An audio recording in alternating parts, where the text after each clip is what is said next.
শুভ সন্ধ্যা বন্ধুরা, কে কেমন আছো? আশা করি ভালোই আছো। কেন সামনে দুর্গা পুজো চলে এসেছে, আর তার সঙ্গে কিন্তু বৃষ্টিও চলে এসেছে। বৃষ্টি কিন্তু পিছন ছাড়ে, পুজোর পিছন ছেড়ে বৃষ্টিও আসছে। আর বৃষ্টি কোনো টাইমেই মানে ছাড়ছে না। আর টাইমটা একটা হয়ে গেছে, 12:30 থেকে 1টার মধ্যেও আসবে। তারপর থেকে সারাদিন টিপ টিপ টিপ টিপ করে পড়তেই থাকবে, মানে বন্ধ আর হবে না।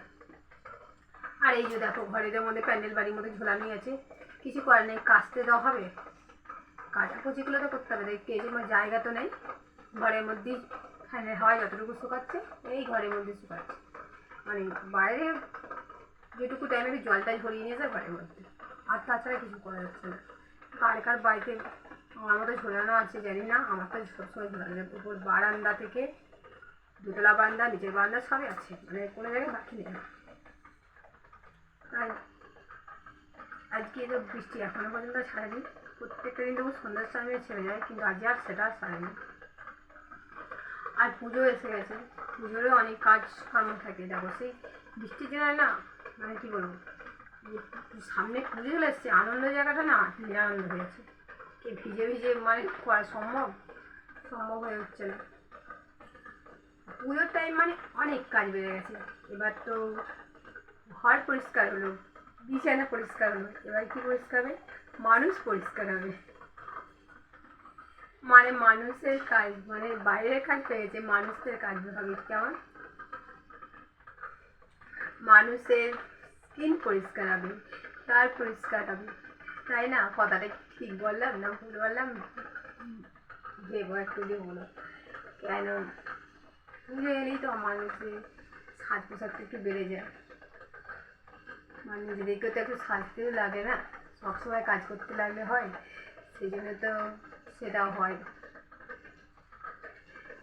সেটা করার মধ্যে যদি বৃষ্টি 24 ঘন্টা পড়ে যায়, ঘর থেকে বেরোবেই বার কখন, হবেই বার কখন? তারপরে যারা একা একা হয় তাদের তো আরও মানে টাইম মেনটেন করা সমস্যা।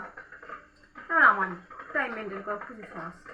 মানে সারাদিন কাজ করেই মানে আমার কোনো সময় 5টায় যে উঠি, তারপরে বিছানার সাথে আমার কোনো সম্পর্ক থাকে না।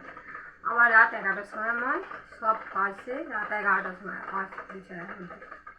ঠিক আছে, তাহলে আমি কত মানে টাইম মেনটেন করে বাড়ি থেকে বেরোবো, বুঝতে পারছি না।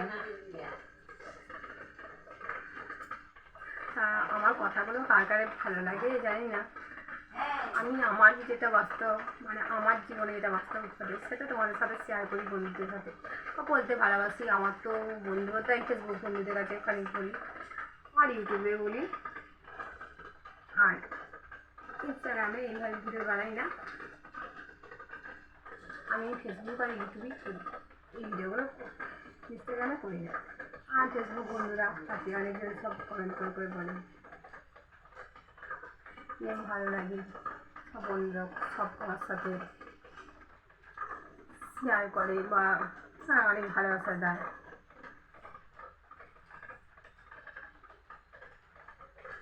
আর তোমরা আমাকে একটু ভালোবেসো বা পাশে থেকেও সাপোর্ট করো।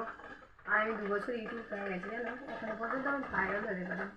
ভাইরাল হয়নি বলে আমার কোনো দুঃখ নেই, আমি হতে পারি এসব আমি ভাবি না আমি ভাইরাল হতে পারছি না বা ছেড়ে দেবো, ছাড়ার কথা আমি ভাবি না।